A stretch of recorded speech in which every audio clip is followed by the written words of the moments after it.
Assalamualaikum warahmatullahi wabarakatuh. Balik lagi bersama saya Azira Amalia Rahmani dari program studi PG PAUD. Jadi di video kali ini saya akan membahas tentang perkembangan anak. Perkembangan anak itu bisa dari newborn, lalu toddler, dan anak-anak. Yang saya akan bahas adalah perkembangan masa-masa newborn dulu. Jadi semenjak newborn, bayi itu selalu diajarkan yang namanya tummy time. Apa sih kira-kira keunggulan dan kegunaan tummy time bagi baby newborn? Keunggulannya adalah agar bayi bisa menegakkan, menahan, menopang kepalanya dengan tenaganya sendiri, dengan kuat. Mungkin awal-awal harus masih letoy-letoy karena kan masih baby newborn, dan baby newborn itu tidak bahaya untuk melakukan tummy time selama mengikuti anjuran dari dokter dan diperhatikan oleh dan diawasi oleh orang tuanya ataupun babysitternya. Nah, habis tummy time, bayi itu kan berkembang, nggak selalu newborn. Jadi dari mulai hampir mau MPASI, bayi biasanya juga distimulasi dengan kata tummy time juga, tapi dengan berbeda kegiatan, yaitu belajar duduk. Mungkin moms and dad juga bisa belajar ngajarin anak babynya buat duduk. Itu mungkin dari high chair-nya langsung atau di kasur, lalu kayak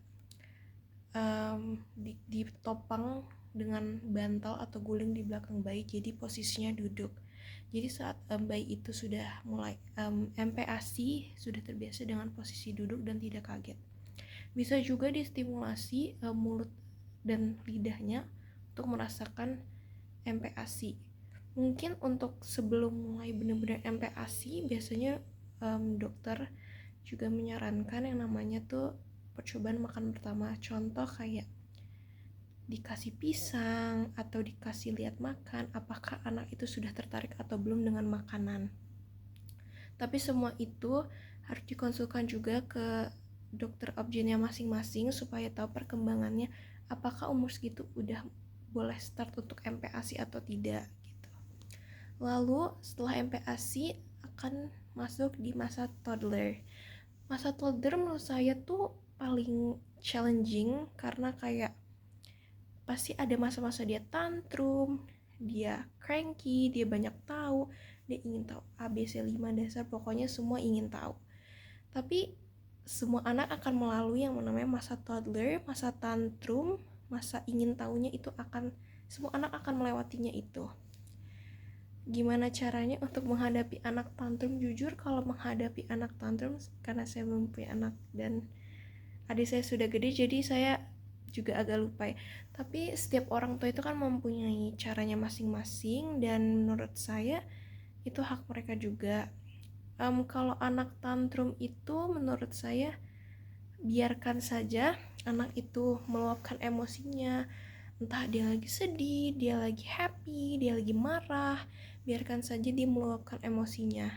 Jika anak sudah tenang, kita sebagai orang tua atau pendamping, kita samperin, lalu kita menanyakan baik-baik kepada anak, sebenarnya tadi kamu kenapa, segala macam. Kalau kamu ini, kalau kamu gini, kamu gak perlu marah-marah, gak perlu nangis-nangis gelendotan di jalan, di mall.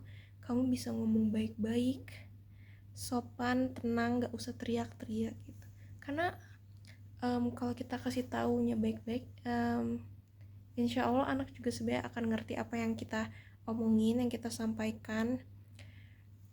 Lalu kalau anak tantrum tidak perlu dimarahi, karena menurut saya akan mengganggu psikolog anaknya. Namun kita juga tidak boleh terlalu lembek buat anak, karena akan merasa kayak oh ya udah gitu. Kalau melakukan kesalahan jadi kayak menyepelekan dan tidak ada konsekuensinya gitu. Di masa toddler tuh paling riweh ya kayaknya, karena kan udah cranky, tantrum, banyak tahu. Tapi gak apa-apa, karena semua anak itu akan melewati masa bayi, newborn, toddler, anak-anak sampai remaja sampai dewasa.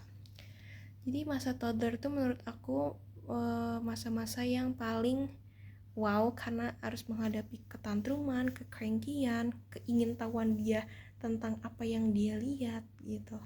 Kayak kenapa hujan itu turunnya dari langit, kenapa air itu warnanya biru. Lalu kalau kita sudah jelaskan pasti dia akan menanyakan terus-terus. Tapi itu normal ya guys, dengan umur termasuk toddler itu sangat normal. Justru bagus kalau umur segitu tuh jadi banyak ingin tahu, aktif, itu bagus, itu bisa melatih sosial dia, terus motorik dia, terus emosional dia, dan melatih fisik dia juga. Jadi nggak cuman ngendep aja di rumah main handphone gitu. Karena aku lebih suka ngeliat kayak anak-anak toddler tuh kayak belajar, sekolah, jadi dia bisa tahu lingkungan luar, tidak hanya lingkupan di rumahnya aja. Terus kita masuk ke masa anak-anak. Nah, masa anak-anak ini masa-masa yang sama, ingin tahunya juga masih ada, terus abis itu aktifnya masih ada. Mungkin lumayan berkurang untuk kayak tantrumnya, cuman beberapa anak pasti masih ada ketantruman, itu tergantung anaknya masing-masing. Kalau masa anak-anak tuh menurut saya ya hampir sama kayak toddler, karena pikiran cuma main, makan, sekolah, terus tidur, terus sholat, terus makan, gitu-gitu aja. Tapi kalau anak-anak menurut saya susah-susah gampang untuk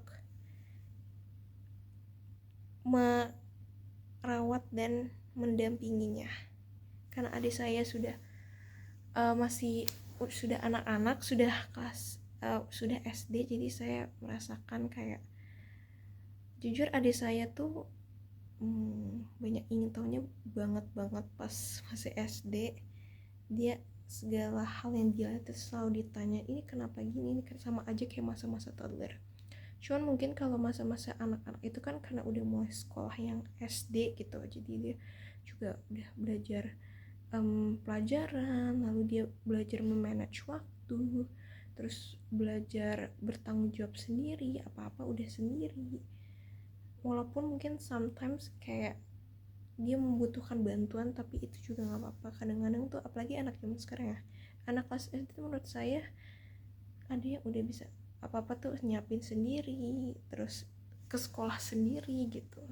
Jadi dari newborn, toddler, sampai anak-anak itu mempunyai fasenya beda-beda dan perkembangan yang beda-beda. Kalau kalau newborn tujuannya adalah bagaimana anak ini bisa terlatih motoriknya, sensorinya dengan mengikuti kelas, atau kayak ya kelas main sama missnya, terus ada anak-anak lain, ada bayi-bayi lain. Jadi anak itu sensorinya juga terlatih, motoriknya juga terlatih, sosialnya juga terlatih. Jadi kalau kita bawaan baby itu ke tempat-tempat rame, dia nggak terlalu tantrum, cranky, karena sudah terbiasa.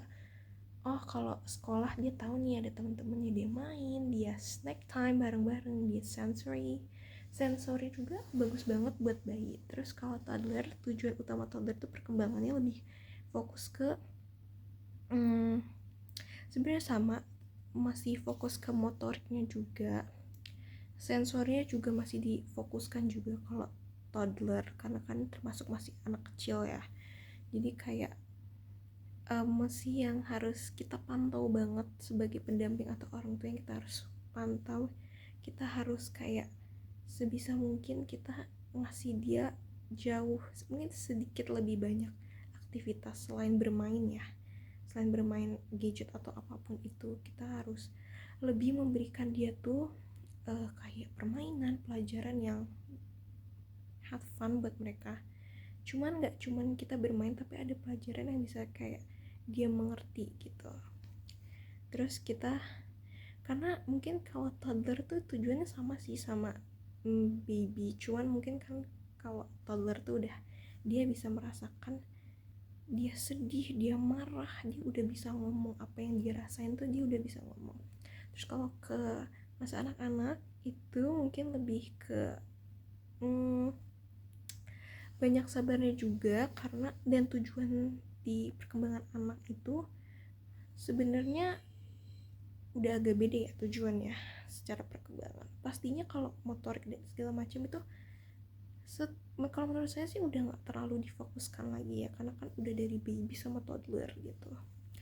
Mungkin lebih difokuskan minat dan bakat sih, jadi selalu ditanya atau selalu kayak kamu nih sukanya apa nih, atau kadang tuh anak-anak tuh udah memberikan kayak dia suka gambar sendiri, dan kadang-kadang tuh orang tua kan suka notice, oh anak aku kayak suka gambar, dia suka ngelukis, jadi gitu.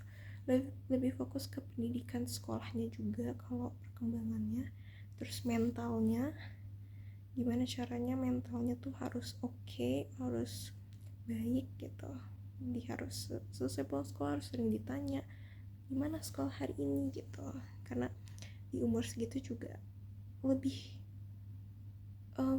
butuh banyak tempat cerita ya, walaupun masih anak-anak gitu. Mungkin itu penjelasan saya tentang perkembangan anak.